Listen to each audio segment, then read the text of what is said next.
The November water was cold enough to kill a man in minutes, but Marcus Thompson didn't think about that as he dove into the Miami River, watching a school bus disappear beneath the surface with two children still trapped inside. He thought about his own daughter, about the promises fathers make, about the split-second choices that define who we really are when everything else is stripped away. What he didn't know, what he couldn't know as he pulled those kids from the wreckage was that saving them would destroy everything he'd built, that their mother would enter his life like a beautiful lie, that friendship would become betrayal, trust would become manipulation, and love would become the most dangerous weapon of all. In small-town America, heroes aren't supposed to fall this hard. Single fathers working two jobs aren't supposed to tangle with billionaires, and children aren't supposed to pay the price for their parents' deceptions. But sometimes salvation comes with a cost nobody sees coming. Sometimes the people you save end up destroying you. The November frost painted intricate patterns across Marcus Thompson's windshield as he navigated the winding road toward Riverside Falls Community Hospital. At 42, the former Army sergeant had learned to measure his life in the narrow spaces between exhaustion, welding at Patterson's machine shop from 6 a.m. to 3 p.m., then racing home to check on his 12-year-old daughter Sophie before starting his security shift at the hospital from 11 p.m. to 7 a.m. The radio crackled with static as he passed the familiar landmarks of his adopted hometown.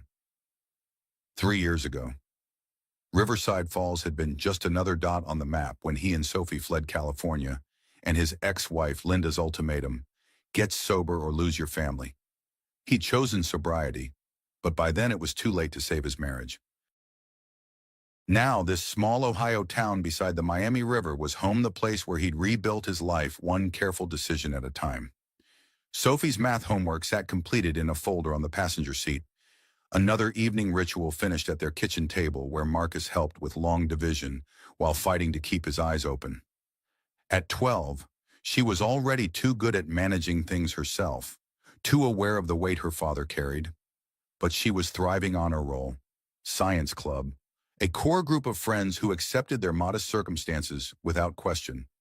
Marcus checked the clock, 6:47 p.m. Sophie would be at Mrs.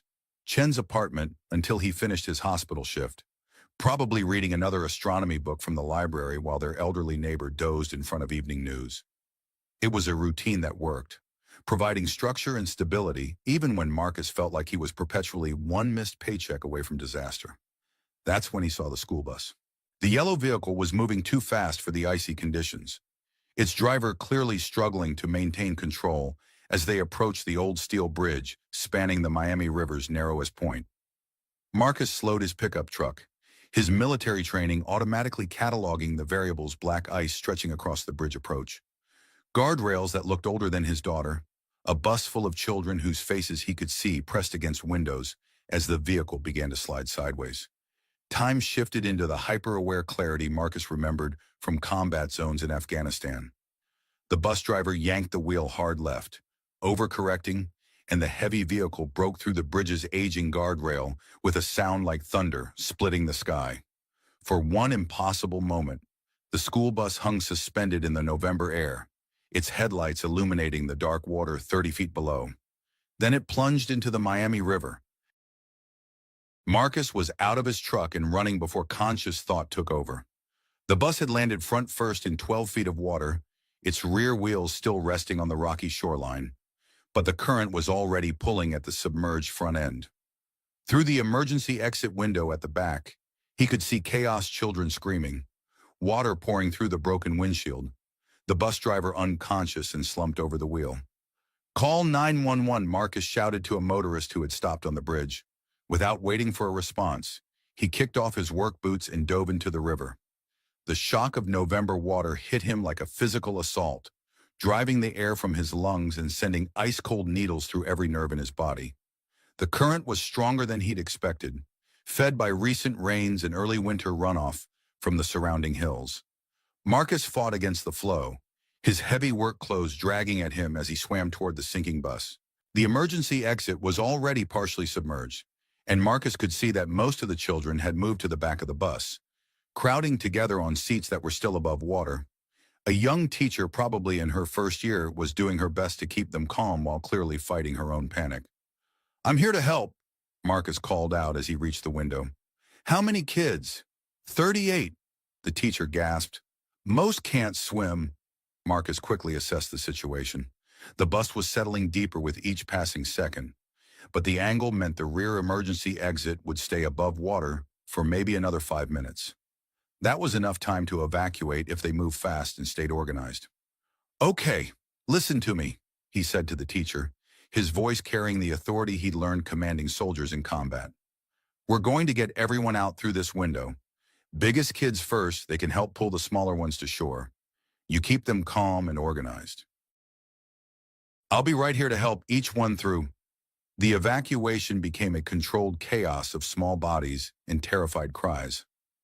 Marcus positioned himself in the water next to the window, lifting each child through the opening and either swimming them to shore himself or passing them to older students who could make the short swim safely. His hands were numb with cold, his muscles cramping from the effort, but he kept going. 37 children made it out. That's when he saw them twins, a boy and a girl who couldn't have been more than 8 years old, huddled together in the front seat that was now completely underwater. They had somehow been missed in the evacuation, perhaps knocked unconscious when the bus first hit the water, perhaps just too scared to move when the chaos began. The bus gave a metallic groan and settled another foot deeper into the river. In 30 seconds, maybe less, the emergency exit would be underwater and those two children would be unreachable. Marcus didn't think. He took the deepest breath his cold shock lungs could manage and dove under the sinking bus. The interior was a nightmare of floating backpacks and overturned seats, the water murky with disturbed sediment from the river bottom. Marcus pulled himself along the submerged aisle, his lungs already burning from the effort and the cold. The twins were there, unconscious but breathing, their small bodies floating in the air pocket that remained at the very back of the front seat. He grabbed them both, one under each arm, and kicked off from the floor of the bus toward the emergency exit. The window opening looked impossibly small, impossibly far away, framed by the last few inches of airspace that remained in the bus. Marcus's vision was starting to tunnel from oxygen deprivation, but he forced himself to stay focused, to keep moving. The first twin, the little girl, went through the window and into the hands of paramedics who had finally arrived. The boy followed, coughing up river water, but alive. Marcus pulled himself through the opening just as the bus gave a final shudder and settled completely beneath the surface of the Miami River. On the shore, wrapped in emergency blankets and surrounded by paramedics. Marcus watched as the children were reunited with frantic parents who had been called to the scene. The twins were conscious now, the girl crying for her mother while the boy stared at Marcus with wide, solemn eyes that seemed far too old for his young face. "Thank you," the boy whispered as a paramedic checked his vital signs. "You saved us." Marcus knelt down to the child's level, his own emergency blanket draped around his shoulders like a cape. "What's your name?" "Buddy. Alexander," the boy said. "And this is my sister Isabella.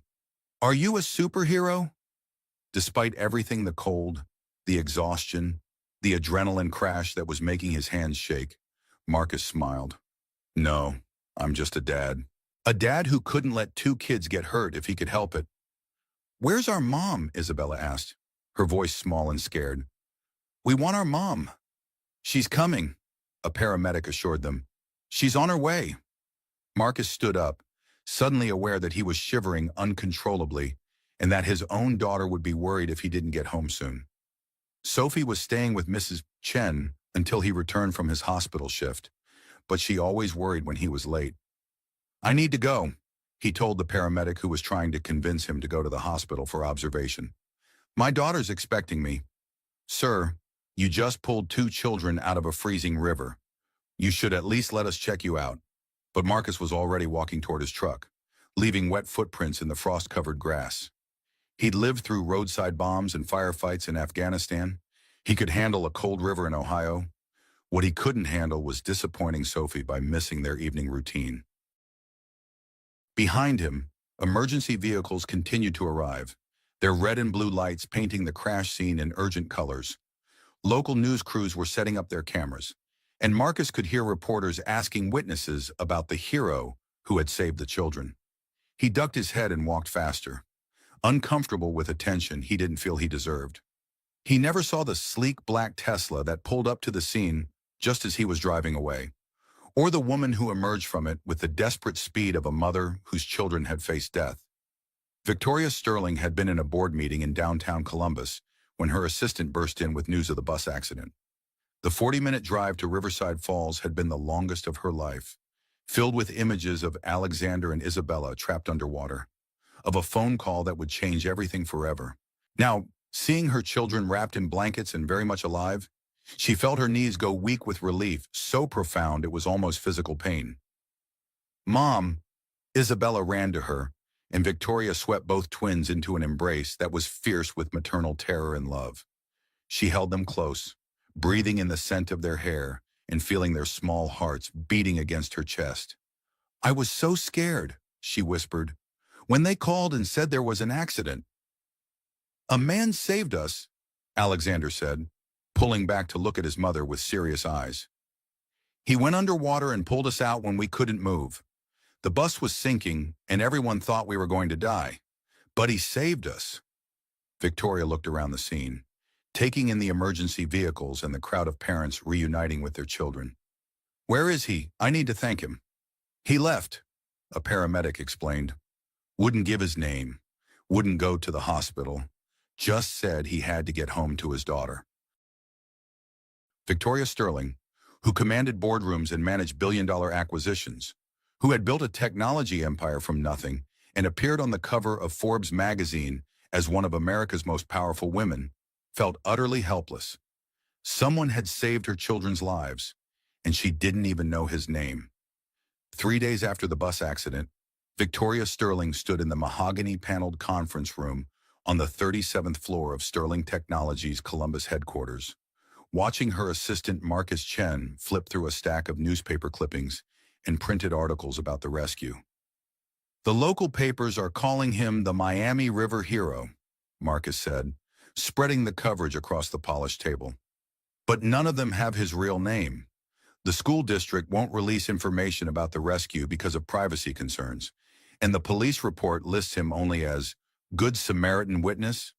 Victoria picked up the largest newspaper, the Riverside Falls Gazette, which featured a grainy photograph of a man walking away from the scene wrapped in an emergency blanket. The image was taken from behind and showed little more than a tall figure in work clothes, but something about his posture, the set of his shoulders, the determined stride spoke of quiet dignity and reluctance to seek attention. "What about the bus driver?" she asked. "Still in the hospital, but conscious. She remembers a man in a Patterson machine shop uniform jumping into the water before the emergency responders arrived." Victoria felt the first stirring of hope since beginning her search. Patterson Machine Shop was located in the industrial district of Riverside Falls, just 15 minutes from where the accident had occurred. If the hero worked there, it would be simple enough to find him and properly thank him for saving Alexander and Isabella's lives. An hour later, Victoria found herself walking through the front entrance of Patterson Machine Shop, a family-owned business that occupied a converted warehouse in Riverside Falls' revitalized industrial district. The air smelled of motor oil and hot metal, and the sound of welding equipment created a steady background rhythm of productivity and craftsmanship. "Help you?" asked a man in coveralls who appeared to be the shop's owner or manager. "I'm looking for the man who helped rescue children from the school bus accident 3 days ago," Victoria said. "I believe he works here." The man's expression immediately became guarded. "You a reporter?" "No, I'm—" Victoria hesitated, unsure how to explain her presence without revealing too much about her identity or her children's involvement. "I'm a parent, one of the families affected by the accident. I just want to thank him properly." The man studied her for a moment, taking in her expensive clothes and the confident bearing that marked her as someone accustomed to getting what she wanted. "Marcus Thompson," he said finally. "But he's not here right now. Works nights at the hospital. Sleeps during the day. Won't be back until tomorrow morning." "Marcus Thompson," Victoria repeated, committing the name to memory. "Can you tell me anything about him? Been working here 2 years since he moved to town." Good welder. Reliable. Minds his own business. Single dad. Has a daughter about 12 years old. That's about all I know.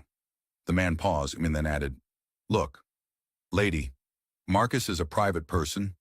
Whatever you're planning to do, don't make a big production out of it. He won't appreciate the attention. Victoria thanked him and left.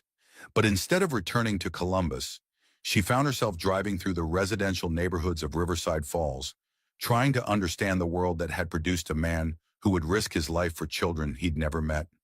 The town was smaller than she'd expected, with tree-lined streets and modest homes that spoke of working-class families and multi-generational roots. She stopped at a coffee shop near the elementary school and found herself listening to conversations about the bus accident, about the guardian angel who had appeared just when all hope seemed lost. The story had clearly captured the imagination of the entire community, and Victoria began to understand that Marcus Thompson wasn't just a local hero. He was a symbol of the values that still mattered in small-town America. That evening, after putting Alexander and Isabella to bed in her lakefront mansion 40 miles away, Victoria made a decision that would have surprised anyone who knew her reputation for calculated business strategies and careful planning. She was going to find Marcus Thompson, but she wasn't going to approach him as Victoria Sterling, billionaire CEO. She was going to meet him as simply another parent, someone whose life had been touched by his courage, and see what kind of man had raised his own daughter while finding the strength to save other people's children. Marcus was replacing the alternator in a 2015 Honda Civic when he heard footsteps approaching his work bay at Patterson Machine Shop. It was 7:30 a.m., half an hour before the shop officially opened, but Pete Patterson had given him a key so he could work on side projects before his regular shift began. The extra income from small repair jobs helped bridge the gap between his two paychecks, though it meant even less sleep between his hospital shifts and his welding work. "Excuse me, are you Marcus Thompson?" He looked up from under the hood to see a woman standing in the doorway, backlit by the early morning sun streaming through the shop's windows. She was dressed casually in jeans and a wool sweater, but there was something about her posture and the way she held herself that suggested she was more accustomed to boardrooms than machine shops. "Depends who's asking," Marcus said, wiping his hands on a shop rag and studying her face. She was attractive in a way that spoke of good genetics and expensive skincare, with dark hair pulled back in a simple ponytail and intelligent eyes that seemed to be assessing him with the same careful attention he was giving her. "My name is Tori Sterling," she said, stepping into the work bay. "I wanted to thank you for what you did at the bridge 3 days ago." Marcus felt his stomach tighten with the familiar discomfort that came whenever someone brought up the bus rescue. He'd hoped the attention would die down quickly, that people would move on to other stories and leave him alone to return to his normal routine. "Look, Ms. Sterling, I appreciate you coming by, but what I did wasn't special. Anyone would have done the same thing." "No," Tori said quietly. "They wouldn't have. I know this because my children were on that bus." The simple statement hit Marcus like a physical blow. He set down his tools and really looked at the woman standing in front of him, seeing past the composed exterior to the raw emotion she was trying to keep controlled. "Alexander and Isabella," he said, remembering the twins' names. "Are they okay? I mean, physically they seem fine, but sometimes trauma takes time to show up." "They're having nightmares," Tori admitted. "Isabella won't take baths anymore because she's afraid of the water, and Alexander keeps asking questions about what would have happened if you hadn't been there. But they're alive, Mr. Thompson. They're alive because you risked your own life to save them." Marcus nodded, understanding the complex emotions that followed any kind of traumatic event. He'd seen plenty of trauma during his military service, knew that the psychological wounds often took longer to heal than the physical ones. "Kids are resilient," he said. "Give them time and lots of love, and they'll work through it. Maybe talk to the school counselor about resources for families dealing with trauma." "You have children," Tori observed. It wasn't a question. "A daughter, Sophie. She's 12. Marcus glanced at the clock on the wall, calculating how much time he had before he needed to get home to make breakfast and see Sophie off to school. Look, Ms. Sterling, I'm glad your kids are okay, and I'm sorry they're having a rough time, but I really didn't do anything that deserves this kind of attention. Tori studied his face, seeing something that surprised her. Most people, when offered recognition for heroic actions, either embraced the praise or deflected it with false modesty. But Marcus Thompson seemed genuinely uncomfortable with being called a hero, as if the very idea was foreign to him. What if I told you there was a way you could help Alexander and Isabella deal with their trauma? She asked. Would you be interested? What kind of help? They keep talking about you, about the man who saved them. I think they need to see that you're real, that you're okay, that you're just a normal person living a normal life. Right now, you exist in their minds as this larger-than-life figure, and I think that's making it harder for them to process what happened. Marcus considered this. He'd learned during his own therapy for PTSD that sometimes the most helpful thing was simple human connection, the chance to talk through traumatic experiences with someone who understood what you'd been through. What did you have in mind? Maybe they could meet your daughter, Tori suggested. Something casual, normal. Let them see that heroes are just regular people who happen to be in the right place at the right time. The idea appealed to Marcus more than he expected. Sophie had been asking about the children from the bus accident, worried about whether they were okay and whether they had families to take care of them. She was naturally empathetic, the kind of kid who brought home stray cats and insisted on helping elderly neighbors with their groceries. Sophie would like that, he said. She's been worried about them, but I don't want this turning into some kind of media circus. No reporters, no cameras, no publicity. Absolutely not, Tori agreed quickly. Just two families getting together so the kids can meet each other. Maybe this weekend we could meet at the park by the elementary school. Marcus found himself nodding before he'd fully thought through the implications. There was something about Tori Sterling that suggested she understood the value of privacy and normal life. Despite the expensive clothes and the confident bearing that marked her as successful in whatever field she worked. Saturday afternoon works, he said. 2 o'clock at Riverside Park. Perfect, Tori smiled, and for the first time since she'd arrived, Marcus saw genuine warmth in her expression rather than the careful control she'd been maintaining. And Mr. Thompson, thank you, not just for saving them, but for being willing to help them heal. After she left, Marcus returned to work on the Honda's alternator, but his mind kept drifting to the upcoming meeting. He found himself curious about Tori Sterling and her children, about what kind of life they lived and how they were coping with their shared trauma. She seemed like a good mother, the kind of person who put her children's needs ahead of her own comfort, and that was something Marcus respected deeply. What he didn't know was that Tori Sterling was actually Victoria Sterling, CEO of a technology empire worth $3 billion, and that her decision to hide her true identity was about to become the first in a series of complications that would change both of their lives in ways neither of them could imagine. Saturday afternoon brought the first truly warm day Riverside Falls had seen in weeks, with bright sunshine and temperatures that climbed into the mid-50s. Marcus arrived at the park 15 minutes early, partly out of military habit and partly because Sophie had been too excited to wait any longer at home. Are you sure they'll like me? Sophie asked for the third time as they spread a blanket on the grass near the playground equipment. She'd changed clothes twice that morning, finally settling on her favorite jeans and a sweater that brought out the green flecks in her dark eyes. They're going to love you, Marcus assured her, arranging the simple lunch they'd packed together. You're impossible not to like, kiddo. But what if they're still scared? What if seeing you reminds them of the accident? Marcus knelt down to Sophie's level, taking her small hands in his work-roughened ones. At 12, she was already showing signs of the thoughtful, empathetic person she was becoming, but sometimes her concern for others made her worry about things beyond her control. Then we'll deal with it, he said simply. Sometimes the best way to stop being afraid of something is to face it with people who care about you. A silver SUV pulled into the parking lot at exactly 2 o'clock, and Marcus watched as Tori Sterling emerged from the driver's seat.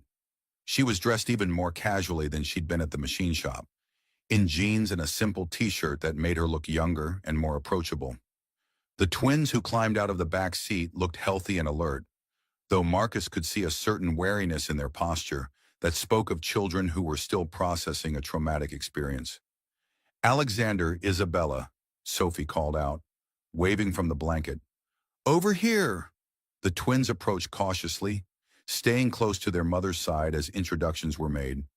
Alexander was serious and thoughtful, studying Marcus with the same intense attention he'd shown at the accident scene. Isabella was more outgoing, but Marcus noticed that she positioned herself so she could see both the playground equipment and the small creek that ran along the park's eastern border, clearly still uncomfortable around water. "I brought cookies," Sophie announced, holding out a container of chocolate chip cookies she'd baked the night before. "Dad helped, but I did most of the work myself." "They look delicious," Tori said, accepting a cookie and taking a bite that earned Sophie's immediate approval. "Did you use your grandmother's recipe?" "My great-grandmother's," Sophie corrected. "Dad says food tastes better when it's made with love and family stories." Marcus caught Tori's eye and saw something shift in her expression. Surprise, perhaps, at hearing philosophical concepts explained with such simple clarity by a 12-year-old. He wondered what kind of conversations she had with her own children, whether her work left time for the kind of daily discussions that happened naturally around kitchen tables and homework sessions. "Would you like to see the playground?" Sophie asked the twins. "I know all the best spots for climbing, and there's a really cool tunnel system under the big play structure." Isabella looked uncertain, but Alexander nodded with the careful politeness of a child who had been taught good manners. Sophie immediately appointed herself as tour guide, leading them toward the equipment while maintaining a steady stream of commentary about the various features and unwritten rules of playground politics. "She's remarkable," Tori said, watching the children with obvious appreciation. "So confident and kind. You've done an amazing job raising her." Marcus felt the familiar mixture of pride and self-doubt that came with compliments about Sophie. "She's had to grow up faster than I would have liked, but she's taught me as much as I've taught her." "What do you mean?" Marcus was quiet for a moment, watching Sophie patiently help Isabella navigate the rope ladder while Alexander observed from below. "When her mother left, I thought providing for Sophie meant having enough money, keeping her safe, making sure she had everything she needed. But Sophie taught me that what she needed most was just knowing that someone loved her completely, no matter what. Everything else was secondary." Tori followed his gaze to where the children were now engaged in an elaborate game that seemed to involve rescuing stuffed animals from imaginary disasters.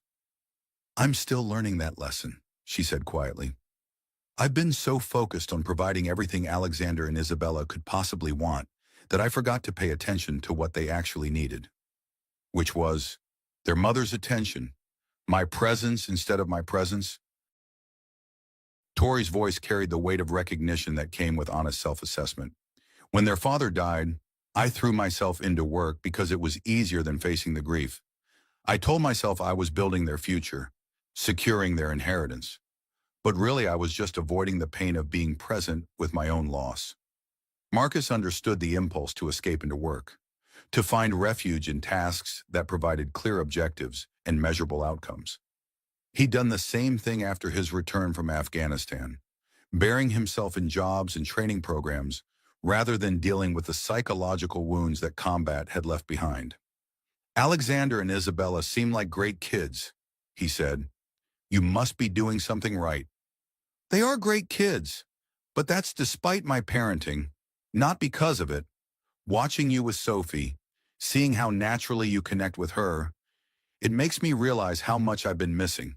The conversation was interrupted by Sophie's voice calling from the top of the climbing structure. "Look, we're all the way up here. This is the best spot to see everything." The three children had reached the highest platform of the playground equipment, their faces flushed with the excitement of shared adventure. Isabella was laughing the first genuine laughter Marcus had heard from her since the accident, while Alexander pointed out landmarks visible from their elevated position. "It's working," Tori said. and Marcus could hear the relief in her voice. They're starting to act like children again instead of trauma survivors. Kids are resilient, Marcus said.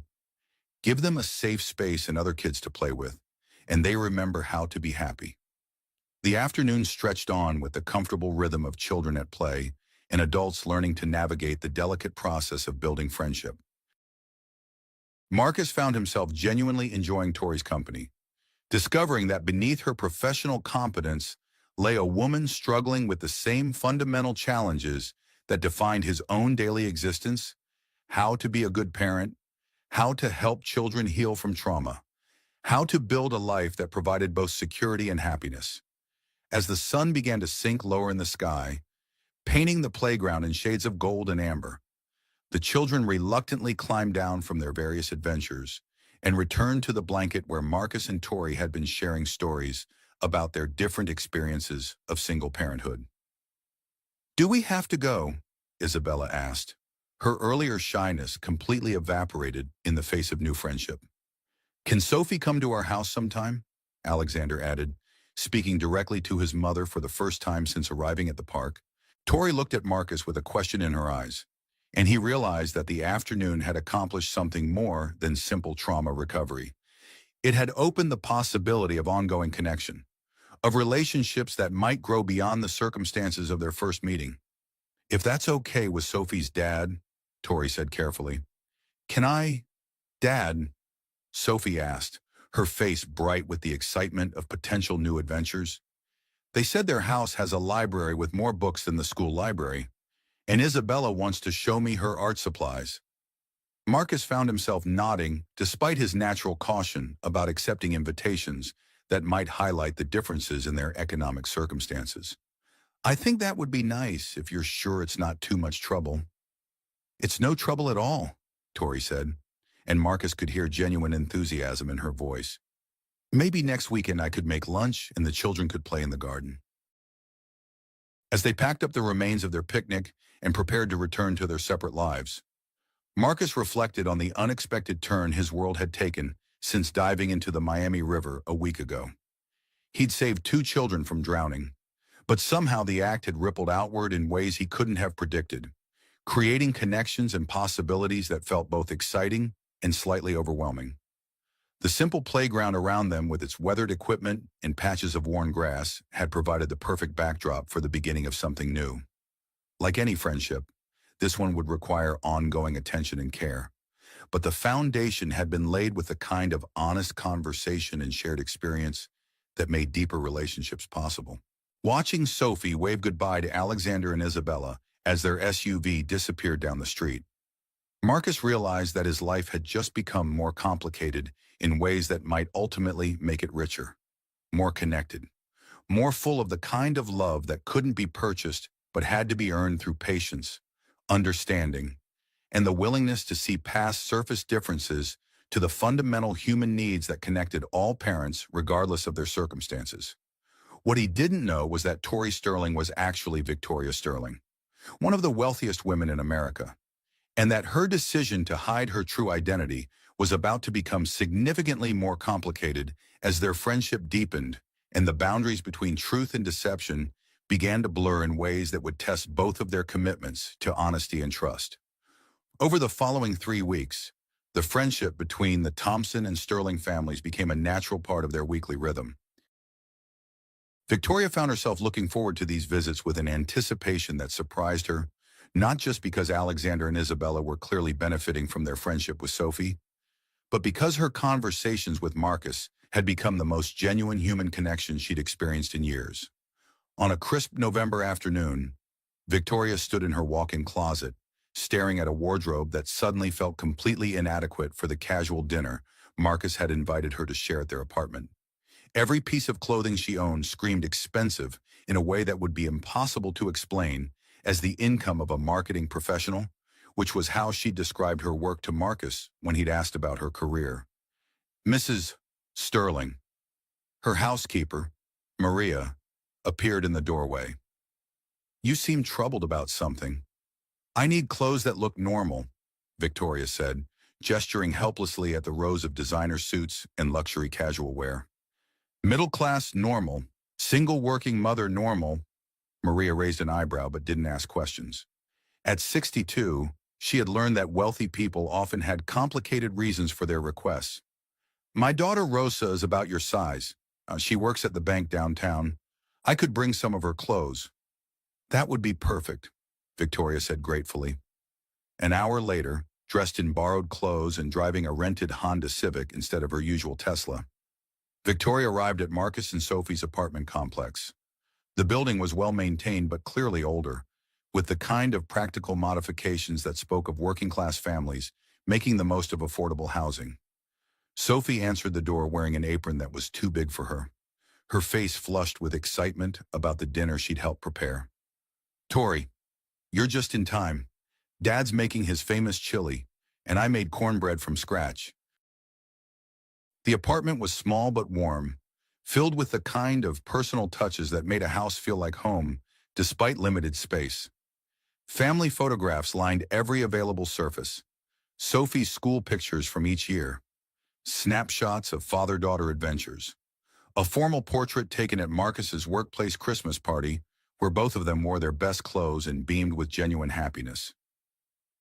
This smells incredible, Victoria said, accepting a bowl of chili that was clearly a family recipe perfected through years of refinement. Sophie, did you really make this cornbread yourself? Dad taught me, Sophie said proudly. He says cooking is a life skill everyone needs to learn, and that food made with your own hands always tastes better than anything you can buy. As they ate dinner around the small kitchen table, Victoria found herself studying the easy dynamic between Marcus and Sophie. They shared household responsibilities naturally, discussed Sophie's school day with genuine interest, and moved through their evening routine with the comfortable efficiency of two people who had learned to depend on each other completely. How was your science project presentation today? Marcus asked Sophie as they cleared the dinner dishes. Really good, Mrs. Rodriguez said my renewable energy model was the most innovative she'd seen in 15 years of teaching. And guess what? Sophie's eyes lit up with excitement. She thinks I should enter it in the district science fair next month. Sophie, that's fantastic, Victoria said, meaning it genuinely. The district fair is a big deal. Only the best projects from each school get selected. Have you thought about what you might want to study in college? Marcus asked, and Victoria noticed how naturally he assumed higher education was in Sophie's future, despite their financial limitations. Maybe engineering, Sophie said thoughtfully, or environmental science. I want to work on problems that could help people and the planet at the same time. Victoria felt a complex mixture of emotions as she listened to Sophie's ambitious plans. At 12, she was already demonstrating the kind of innovative thinking and social consciousness that Victoria tried to cultivate in her company's research teams. But she was doing it without access to the resources and opportunities that Victoria took for granted. After dinner, Sophie excused herself to work on homework, leaving Marcus and Victoria alone in the small living room with coffee and the kind of comfortable conversation that had become the foundation of their friendship. Can I ask you something personal? Victoria said, gathering courage to probe into the subject Marcus had mentioned briefly during their first meeting. Shoot. Sophie's mother, Linda, what really happened? You mentioned a rough patch, but I get the sense there's more to the story. Marcus was quiet for a long moment, staring into his coffee cup as if it contained answers to questions he'd been avoiding. I was drinking too much, he said finally. A lot too much. Started after I got back from Afghanistan, got worse when the PTSD kicked in, and I couldn't hold down a steady job. I thought I was managing it, thought I was functioning fine, but I wasn't. Victoria felt her breath catch at the honesty of his admission. Most people, when discussing failed relationships, offered carefully edited versions that protected their own image. But Marcus was sharing the kind of painful truth that required both courage and trust. Linda found me passed out in Sophie's bedroom one night when I was supposed to be watching her. Marcus continued, his voice carrying the sharp edge of shame that had motivated his commitment to sobriety. Sophie was 4 years old enough to understand that Daddy was sick, but too young to comprehend why he kept making promises he couldn't keep. But you got help, Victoria said quietly. Eventually, it took losing everything that mattered to make me realize I needed to change. I went to rehab, got sober, fought for joint custody, but the damage was done. Linda had moved on with her life, remarried a guy who could provide stability and security, all the things I couldn't offer during those years. Does Sophie see her mother? Twice a year, supervised visits? Linda lives in California now, has a new family. She sends birthday cards and Christmas presents, but she's not really part of Sophie's daily life anymore. Marcus looked up from his coffee, meeting Victoria's eyes. I used to be angry about that, but I've come to understand that Linda made the best decision she could with the information she had at the time. The conversation was interrupted by Sophie's return to the living room, carrying her math homework and looking slightly frustrated. "Dad, can you help me with this problem?" she asked, spreading her worksheets on the coffee table. "I understand the formula, but I can't figure out how to apply it to this word problem." Marcus immediately shifted into teacher mode, patiently working through the mathematical concepts while Sophie took notes and asked clarifying questions. Victoria watched their interaction with growing appreciation for the daily commitment that good parenting required, not just the dramatic moments of crisis or celebration, but the steady presence that helped children navigate ordinary challenges with confidence. "Thanks, Dad," Sophie said when they'd solved the problem together. "You always make it make sense." After Sophie returned to her room to finish her homework, Victoria found herself thinking about the profound differences between their approaches to parenting. Marcus seemed to view every interaction as an opportunity for teaching and connection, while she treated most of Alexander and Isabella's needs as items to be scheduled and managed. "You're a really good father," she said simply. "I try to be." Sophie deserves that she deserves someone who's completely present and committed to her happiness and growth. It shows. She's confident and kind and curious about everything. Those qualities don't happen by accident. Marcus looked uncomfortable with the praise, as he always did when their conversations turned to his parenting abilities. "I made a lot of mistakes early on. I'm just trying to do better now than I did then." As the evening wound down and Victoria prepared to leave, she realized that their friendship had evolved beyond simple gratitude or mutual support for their children's trauma recovery. She genuinely looked forward to these conversations with Marcus, valued his perspective on parenting and life, and had come to see him as someone whose friendship enriched her own understanding of what mattered most. The lie about her identity was becoming more difficult to maintain, not because of practical complications, but because it felt like a betrayal of the trust that Marcus had shown by sharing his own painful truths. He'd been honest about his struggles with addiction, his failed marriage, his financial limitations, and his daily efforts to be a better father than he'd been in the past. In return, she was lying about everything from her name to her profession to her basic circumstances. But as she drove home to her lakefront mansion, Victoria couldn't bring herself to imagine telling Marcus the truth. Their friendship felt too precious, too genuine, too much like the normal human connection she'd been seeking since Alexander and Isabella's rescue. The thought of losing that connection by revealing her deception felt like risking something more valuable than any business deal or corporate achievement.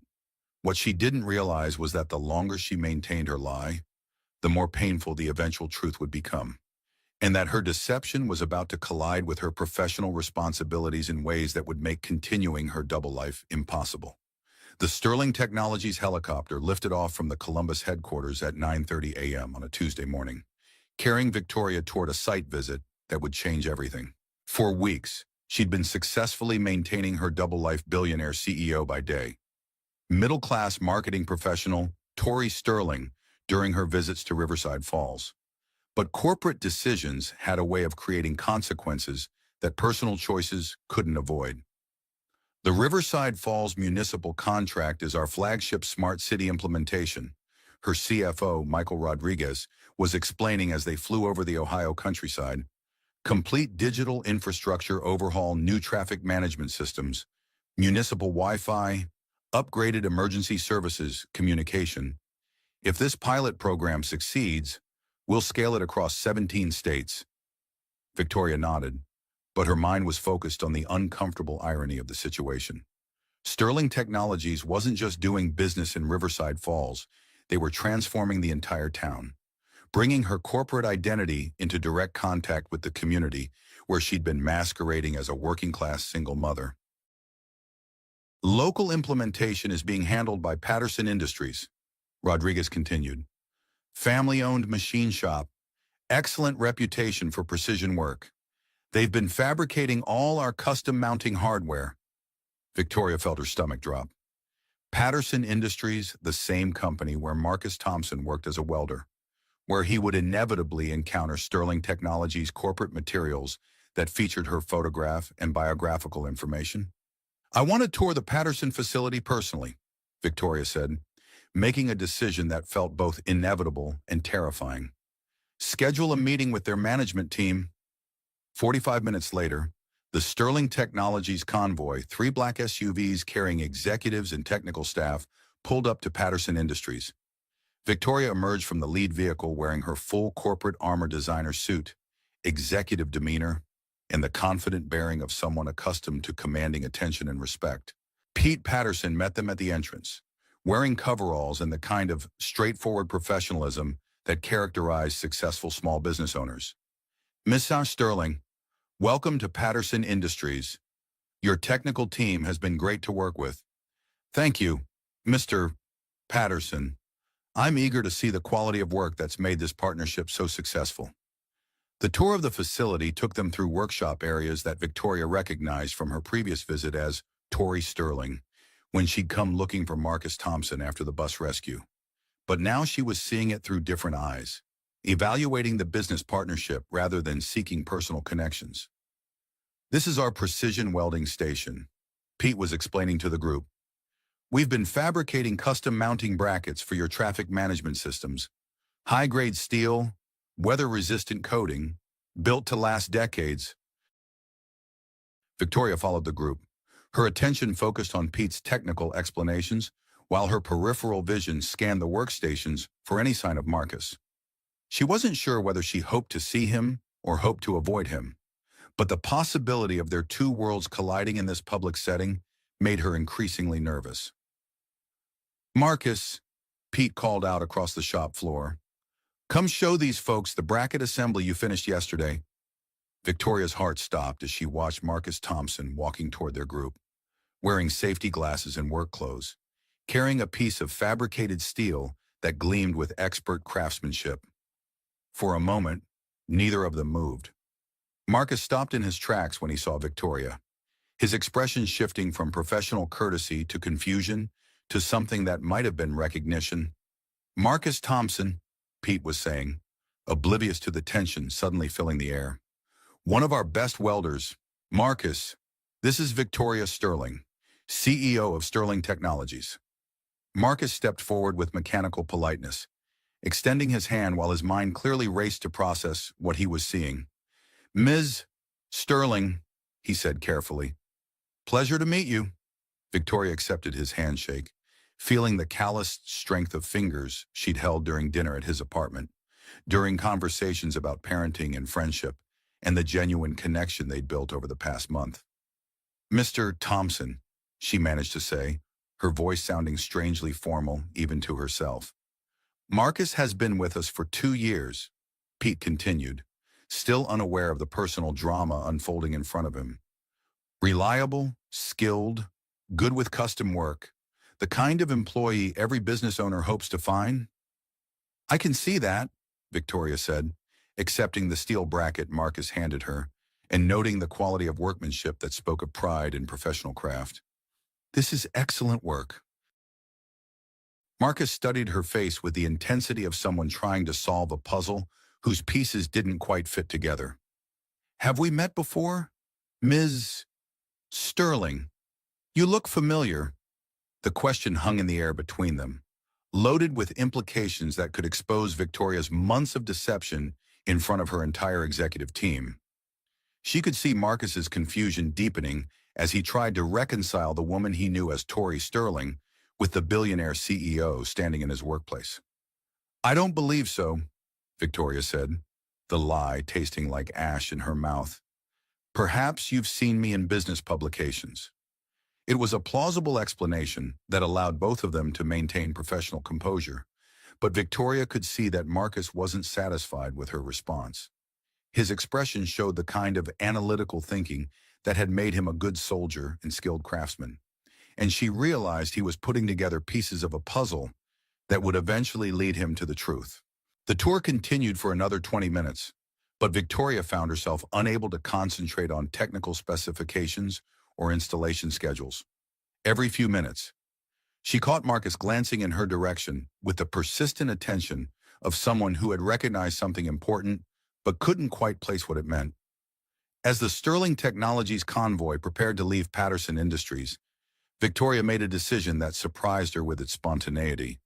She approached Pete Patterson with a request that had nothing to do with corporate business. Mr. Patterson, I have an unusual request. I'd like to speak privately with Marcus Thompson for a few minutes. Personal matter. Pete looked surprised but gestured toward his office. Sure thing. Marcus Mez. Sterling would like a word with you. In the privacy of Pete's office, with her executive team waiting outside and the afternoon shadows lengthening across Riverside Falls, Victoria faced the moment she'd been dreading since she'd first decided to hide her identity. You're Tori Sterling, Marcus said quietly, his statement carrying the weight of someone who had finally solved a puzzle that had been bothering him for hours. Yes, Victoria said simply. And I'm Victoria Sterling, CEO of Sterling Technologies. I'm the same person. Marcus, I've been lying to you about who I am. Marcus sat down heavily in Pete's desk chair, running his hands through his hair with the exhausted gesture of someone whose world had just shifted in ways he couldn't yet fully comprehend. Jesus, Victoria, or Tori, or whoever you are. He looked up at her with an expression that mixed hurt and bewilderment. Why would you lie about something like that? Victoria took a deep breath, knowing that her answer would determine whether their friendship could survive her deception.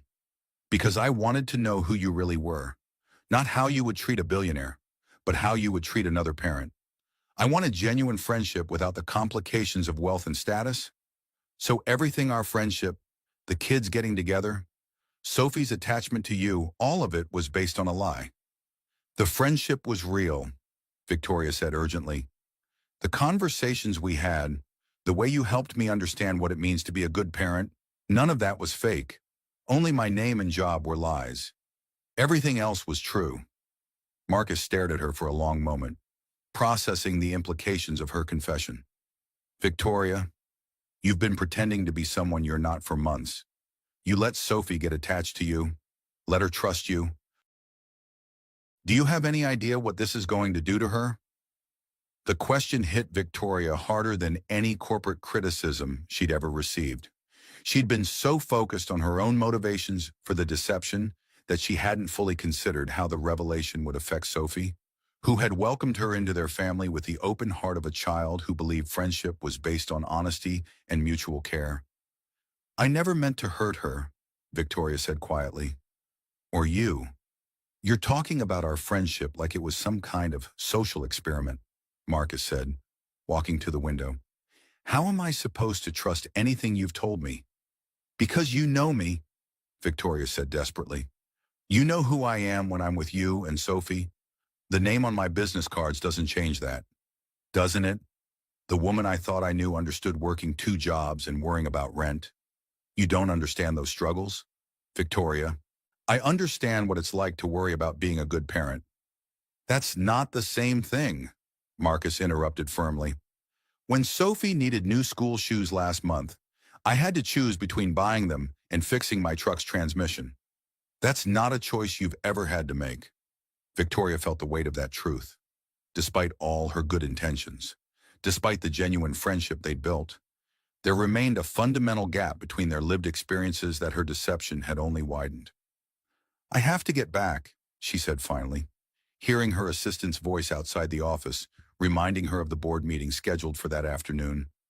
But Marcus, this conversation isn't over. Our friendship, whatever it is now, it matters to me. I need time to think, Marcus said, not looking at her. to figure out how to explain this to Sophie. Will you tell her? I don't know, but I won't lie to her the way you lied to me. Victoria left Patterson Industries feeling like she'd lost something precious that she might never recover. The helicopter ride back to Columbus passed in a blur of corporate small talk and strategic planning, but her mind was focused entirely on the conversation with Marcus and the growing certainty that her deception had damaged something that had been more valuable than any business relationship. That evening, as she tucked Alexander and Isabella into bed, both children asked about their next visit with Sophie. Victoria found herself making promises she wasn't sure she could keep, committed to a friendship that might no longer exist by the time she had to honor them. The price of her deception was becoming clear, and it was higher than she'd ever imagined. That evening, Marcus sat at his kitchen table helping Sophie with her science project, while trying to process the revelation that had turned his understanding of the past month completely upside down. Sophie was working on improvements to her renewable energy model, chattering excitedly about the district science fair and the possibility of winning a scholarship to attend a summer STEM camp. "Dad, you're not listening," Sophie said, looking up from her calculations with a perceptive attention that had always made her seem older than her years. "Sorry, kiddo. Just distracted by work stuff. Tell me about the battery storage system again." Sophie launched into a detailed explanation of how she'd figured out how to store the electricity generated by her wind turbines. But Marcus found his mind drifting to the conversation with Victoria in Pete's office. The woman he'd known as Tori Sterling, marketing professional, single mother struggling with grief and parenting challenges, was actually one of the wealthiest people in America. Someone whose life existed in a sphere so far removed from his own that their friendship should have been impossible. His phone rang at 8:30, interrupting Sophie's presentation about energy efficiency calculations. The caller ID showed a number he recognized as Victoria calling from her real phone, not the number she'd given him as Tori. "Dad, who is it?" Sophie asked, noting his hesitation. "Someone from work," Marcus said, which was technically true. "I need to take this. Keep working on your project." He stepped into the small hallway outside their apartment to take the call. "Marcus, it's Victoria." Her voice carried the same mixture of uncertainty and determination he remembered from their afternoon confrontation. "I know you need time to process everything, but I couldn't leave things the way we did. I need you to understand why I made the choices I made." "I'm listening," Marcus said, though his tone remained guarded. "When Alexander and Isabella were rescued from that bus, I realized I didn't know how to be the kind of mother they needed," Victoria began. "I'd spent 3 years since their father died building walls around myself, using work as an excuse to avoid the emotional complexity of real parenting. Watching you with Sophie that first day at the playground, I saw something I'd never learned: how to be completely present with a child. That still doesn't justify lying to me for a month." "You're right. It doesn't. But Marcus, getting to know you and Sophie has been the most real thing in my life in years. When I was with you, I stopped performing and started being honest about what I wanted from life, about what kind of person I wanted to be." Marcus leaned against the hallway wall, recognizing the sincerity in Victoria's voice while still struggling with the magnitude of her deception. "Victoria, do you understand what it's like to worry about money? Really worry, not just manage a budget, but actually fear you won't be able to provide for your child?" "No," Victoria admitted. "I don't. I've never had to make the kind of choices you make every day. But I do understand what it's like to feel like you're failing as a parent, to worry that you're not giving your children what they need to become good people." "It's not the same thing." "No, it's not. But it's something we have in common, something real we could build on if you're willing to try." Marcus was quiet for a moment, thinking about the past month of friendship, about Sophie's growing attachment to Victoria and the twins, about the way their lives had become intertwined in ways that felt important and meaningful. "What do you want from me, Victoria?" "I want the chance to be honest with you from now on. No more lies, no more deception. I want to see if our friendship can survive the truth about who I really am." "And Sophie, how do I explain to her that the woman she's come to trust has been lying about her identity, We tell her the truth, Victoria said simply. We explain that sometimes adults make mistakes, even when their intentions are good. We show her that friendship is strong enough to survive honesty, even when that honesty is complicated. Marcus found himself thinking about Sophie's science fair project, about her dreams of attending college and pursuing a career in environmental engineering. Victoria's wealth could provide opportunities that Marcus would never be able to offer. But accepting that help would fundamentally change the dynamic of their relationship in ways that might damage the very things that made their friendship valuable. I need to think about this, he said finally, and I need to talk to Sophie. She deserves to know the truth before I make any decisions about our friendship. Of course, take all the time you need.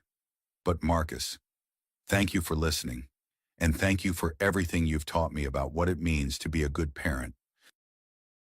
After hanging up, Marcus returned to the kitchen table where Sophie was putting the finishing touches on her project display. She looked up as he sat down, clearly sensing that something important had happened during his phone call. Everything okay, Dad?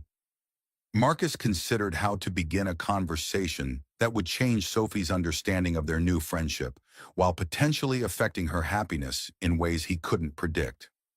Sophie, what would you say if I told you that Tori Sterling isn't exactly who she appears to be? Sophie set down her pen and gave him her full attention. What do you mean her real name is Victoria Sterling, and she's actually the CEO of a very successful technology company? She's extremely wealthy, the kind of person who owns big houses and expensive cars, and has more money than she could spend in several lifetimes. Sophie processed this information with the analytical thinking she applied to complex problems. So she lied to us about who she was. She did. Why would she do that? Marcus chose his words carefully, wanting to be honest about Victoria's deception while also helping Sophie understand the complexity of adult motivations and relationships. She wanted to be our friend without all the complications that come with being wealthy. She was afraid that if we knew who she really was, we might treat her differently or want to be friends with her for the wrong reasons. Sophie considered this explanation with serious attention. Do you think she was right to lie? No, I don't. Friends should be honest with each other, even when the truth is complicated. But do you think she's still our friend, now that we know the truth? The question went straight to the heart of Marcus's own uncertainty. I don't know, kiddo. What do you think? Sophie was quiet for several minutes, clearly working through the implications of Victoria's deception and its impact on their friendship. I think she's still our friend, she said finally. I think she made a mistake by lying, but I don't think that changes how she feels about us or how we feel about her. When we're together, she's not acting like a rich person or a CEO. She's just acting like someone who likes spending time with us. Marcus felt a surge of pride at his daughter's wisdom and emotional maturity. At 12, she was already demonstrating the kind of sophisticated thinking about relationships and human nature that many adults never developed. You might be right, he said, but if we decide to continue being friends with Victoria, things will be different. We'll know she has resources we don't have, opportunities she could offer that we could never provide for ourselves. That might make our friendship more complicated. Maybe, Sophie said thoughtfully, but it might also make it more interesting. And Dad, yeah, I like Alexander and Isabella. They're good kids, and they need friends just as much as we do. I don't think we should stop being friends with them just because their mom has a lot of money. Marcus realized that Sophie had cut through all the adult complications to identify what really mattered, the genuine connections they'd built with people they cared about, regardless of the circumstances that had brought them together. Okay, he said, making a decision that felt both scary and right. We'll give it a try, but complete honesty from now on, no matter how complicated the truth might be. Even when it's complicated, Sophie agreed, unconsciously echoing words that would become their family motto in the months ahead. As Marcus helped Sophie pack up her science fair materials and prepare for bed, he realized that their friendship with Victoria Sterling was about to enter uncharted territory. The easy dynamic they'd established over the past month had been built on a foundation that was partially false, And rebuilding that foundation with complete honesty would require patience, understanding, and a willingness to navigate differences that went far beyond simple economic circumstances. But watching Sophie's mature response to Victoria's deception, Marcus felt hopeful that their friendship might emerge stronger rather than weaker from the challenge of complete transparency. Sophie was right. Victoria's wealth didn't change the fundamental connection they'd built. And the values that had drawn them together in the first place were strong enough to survive the complications that honesty might bring. The real test would come in the days and weeks ahead, as they learned to be friends across the vast economic and social differences that Victoria's deception had temporarily obscured. But for the first time since that afternoon's revelation, Marcus felt optimistic that the friendship was worth fighting for, whatever challenges lay ahead. Linda Morrison had been monitoring the situation for 6 weeks before she decided to act. The private investigator's report lay spread across the dining room table of her Malibu beach house, a comprehensive document filled with photographs, financial records, and detailed surveillance notes that painted a picture of her ex-husband's life that she found both fascinating and deeply concerning. The centerpiece of the investigation was a photograph taken at a charity gala in Columbus. Marcus Thompson, in an ill-fitting rental tuxedo, standing beside Victoria Sterling in a designer gown that probably cost more than he made in 3 months. The caption in the society pages described them as an unlikely friendship that bridges economic boundaries and praised their inspiring example of community connection across social classes. Linda stared at the image, recognizing something in Marcus's expression that she hadn't seen during their marriage's genuine happiness. The kind of contentment that came from feeling valued and appreciated. It was a look that reminded her of why she'd fallen in love with him 15 years ago, before his drinking and their financial struggles had eroded everything good between them. "Tom, come look at this," she called to her current husband, who was reading legal briefs in the adjoining sunroom of their beachfront home. Tom Morrison was a successful entertainment lawyer whose clients included A-list actors and major production companies. Their marriage provided Linda with the financial security and social status she'd always wanted, built around shared goals and practical compatibility rather than the passionate but unstable connection she'd had with Marcus. "What is it?" Tom asked, settling beside her and adjusting his reading glasses to examine the investigator's materials. "My ex-husband," Linda said, pointing to the photograph. "Apparently he's become best friends with one of the wealthiest women in America." Tom studied the image and accompanying documents with the analytical attention he brought to high-stakes legal cases. Victoria Sterling, Sterling Technologies, net worth estimated at $3 billion. This is quite a development. "Marcus always had a talent for landing on his feet," Linda said, though her tone suggested she didn't consider this entirely positive. Even when he was drinking himself into oblivion, he could somehow charm his way into situations that most people would never access. The investigator's report detailed the friendship that had developed between the Thompson and Sterling families over the past 2 months: regular visits, shared meals, children's activities that brought together Marcus's daughter Sophie with Victoria's twins. The documentation included photographs of family outings, financial records showing unexplained improvements in Marcus's circumstances, and expert testimony about the psychological impact of exposing children to extreme wealth disparities. "What are you thinking?" Tom asked, recognizing the calculating expression that meant his wife was developing a strategic plan. "I'm thinking that Sophie is 12 years old and shouldn't be exposed to the complexities of adult relationships that she can't understand or navigate safely," Linda said, opening her laptop to search for family law attorneys in Ohio. "I'm thinking that Marcus's judgment about appropriate relationships has always been questionable, and this situation proves that nothing has changed." Tom understood the implications immediately. "You're talking about reopening custody proceedings." "I'm talking about protecting my daughter from a father whose priorities have clearly shifted away from her best interests," Linda corrected. "This Sterling woman has children of her own, billions of dollars in business obligations, and a public profile that has nothing to do with Sophie's welfare. What happens when Marcus decides that his new lifestyle is more important than his responsibilities as a father?" The legal strategy was already forming in Linda's mind, built around arguments about stability, appropriate social environments, and the potential dangers of exposing a child to wealth and circumstances beyond her emotional maturity.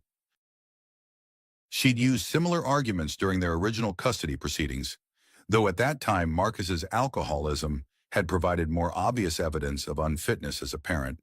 The courts generally favor stability, Tom warned. Marcus has had primary custody for 5 years, and Sophie appears to be thriving academically and socially. Judges don't like to disrupt arrangements that are working unless there's clear evidence of harm. Then we'll document evidence of potential harm, Linda said with the confidence of someone who understood how to use the legal system to achieve personal objectives. Private investigators, expert witnesses, psychological evaluations that demonstrate the inappropriate nature of this relationship. Over the next 2 weeks, Linda assembled a legal team and investigative resources that money could buy when someone was determined to build a case.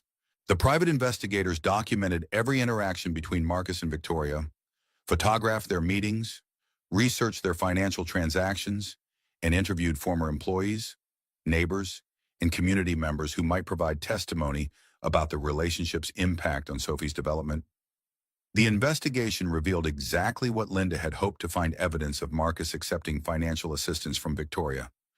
Documentation of Sophie's exposure to luxury and lifestyle disparities that were far beyond her normal experience, and expert opinions about the psychological risks of such arrangements for children from working-class backgrounds.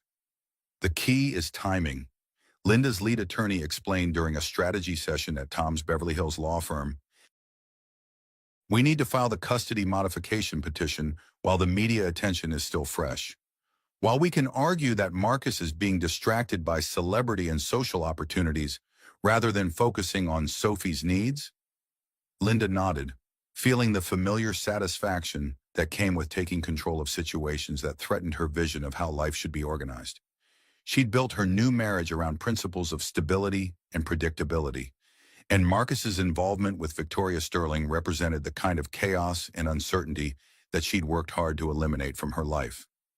The custody petition was filed in Riverside County Family Court on a Tuesday morning in mid-December, accompanied by a comprehensive brief that painted Marcus Thompson as a father whose judgment had been compromised by social opportunities and financial incentives beyond his normal experience.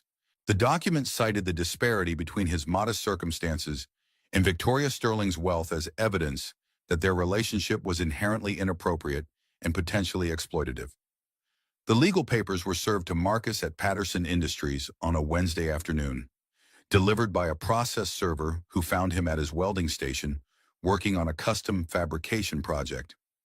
Pete Patterson watched with concern as Marcus read through the documents, his expression shifting from confusion to anger to something that looked like resignation. "Bad news," Pete asked when the process server had left. "My ex-wife wants to modify our custody agreement," Marcus said, setting down the papers and removing his safety glasses. "She thinks my friendship with Victoria Sterling demonstrates that I'm not fit to be Sophie's primary guardian." "That's ridiculous," Pete said immediately. "Sophie's thriving. You're doing great work here, and your personal relationships are nobody's business but your own." Marcus appreciated Pete's support, but he understood the legal challenges he was facing better than his employer realized. Linda had always been strategic about using the legal system to get what she wanted, and she had resources now that she hadn't possessed during their original divorce proceedings. Tom Morrison's law firm specialized in high-stakes family law cases, and they would approach the custody modification with the kind of professional competence that Marcus couldn't afford to match. "I need to call Victoria," Marcus said, realizing that the custody petition would inevitably drag her into legal proceedings that could expose her family to unwanted scrutiny and public attention. "She needs to know what's coming." That evening, Marcus sat at his kitchen table with Sophie working on homework while he read through the custody petition one more time, trying to understand all the legal arguments that Linda's attorneys had constructed around his friendship with Victoria. The document was thorough and devastating, painting their relationship as evidence of poor judgment and inappropriate social ambition. Dad, what's wrong? Sophie asked, looking up from her algebra homework with the perceptive attention that had always made her seem older than her years. You've been staring at those papers for an hour. Marcus considered how to explain the situation without frightening Sophie or making her feel responsible for the adult complications that were threatening to disrupt their lives. Your mother wants to change our custody arrangement, he said carefully. She thinks it might be better if you live with her and Tom full-time in California. Sophie's face went pale as she processed this information. Because of Victoria, because we're friends with her and Alexander and Isabella. Partly, Marcus admitted, seeing no point in lying about something Sophie would inevitably learn about during the legal proceedings. Your mother thinks our friendship with Victoria's family might not be good for you? That's stupid, Sophie said with 12-year-old directness. Victoria's nice, and Alexander and Isabella are my friends. Why would Mom care about that when she barely even knows me anymore? Marcus wished he could provide a simple answer that would make sense to Sophie, but Linda's motivations were complicated by years of resentment, financial insecurity, and the kind of psychological distance that made it easy to make decisions about other people's lives without considering their actual preferences or needs. Sometimes adults disagree about what's best for children, he said finally. Your mother loves you and wants what she thinks will make you happy and safe. But I am happy and safe, Sophie said, her voice carrying the first hint of fear Marcus had heard since the custody papers arrived. I don't want to live in California. I want to stay here with you and go to school with my friends and keep working on science projects and seeing Victoria and the twins. I know, kiddo, and I'm going to fight to make sure that happens. But it might get complicated for a while, and people might ask you questions about our friendship with Victoria's family. Sophie nodded with the solemn understanding of a child who had learned that adult problems often affected her life in ways she couldn't control. Are you going to tell Victoria? Yes, I have to. She needs to know that she might get dragged into legal proceedings because of our friendship. She won't mind, Sophie said with the confidence of someone who had come to trust Victoria's commitment to their relationship. She's our friend. Friends help each other when things get difficult. Marcus hoped Sophie was right, but he also understood that custody battles had a way of testing relationships in ways that ordinary friendship couldn't prepare for. Victoria Sterling might be willing to support him in principle, but having her family's privacy invaded by legal proceedings was a different kind of challenge entirely. As he helped Sophie finish her homework and prepared for the conversation with Victoria that would determine whether their friendship could survive the complications that Linda Morrison had introduced into their lives, Marcus reflected on the irony of the situation. He'd spent 5 years building a stable, loving home for Sophie, only to have that stability threatened by his association with someone whose wealth and status made them vulnerable to accusations of inappropriate social climbing. The custody battle ahead would test everything he'd built since getting sober, his relationship with Sophie, his friendship with Victoria, his standing in the Riverside Falls community that had embraced them both. But as he looked at his daughter working diligently on her algebra problems, trusting him to protect the life they'd built together, Marcus knew he would fight with everything he had to preserve the family they'd become. The real question was whether Victoria Sterling would be willing to fight alongside him, or whether the legal complications would prove too costly for a billionaire whose own children's privacy and security might be compromised by association with a custody battle that had nothing to do with them. The Riverside County Family Courthouse was a modern building designed to handle the complex emotional terrain of custody disputes with architectural dignity and procedural efficiency. Victoria Sterling arrived at 8:30 a.m. on the morning of Marcus Thompson's custody hearing, accompanied by the kind of legal team that unlimited resources could assemble when someone's freedom and family were at stake. Mrs. Sterling, we need to review strategy one final time, said David Chen, her lead attorney and no relation to her assistant. Ms. Morrison's legal team is going to portray your friendship with Mr. Thompson as evidence of his poor judgment and inappropriate social ambition. They'll question your motivations, suggest manipulation, and argue that Sophie is being exposed to situations beyond her emotional maturity. Victoria nodded, understanding the legal challenges while feeling frustrated by the way genuine friendship was being weaponized for custody proceedings. She'd spent the past month learning about family law, expert witnesses, and the complex factors that judges considered when determining a child's best interests. Marcus arrived with his court-appointed attorney, Sarah Rodriguez, a young woman who specialized in custody cases for families who couldn't afford private representation. He wore his best suit, the same one from Sophie's birthday party, and his expression showed the kind of determined concentration Victoria had learned to associate with him facing difficult challenges. Mrs. Sterling, Sarah approached their group in the courthouse lobby.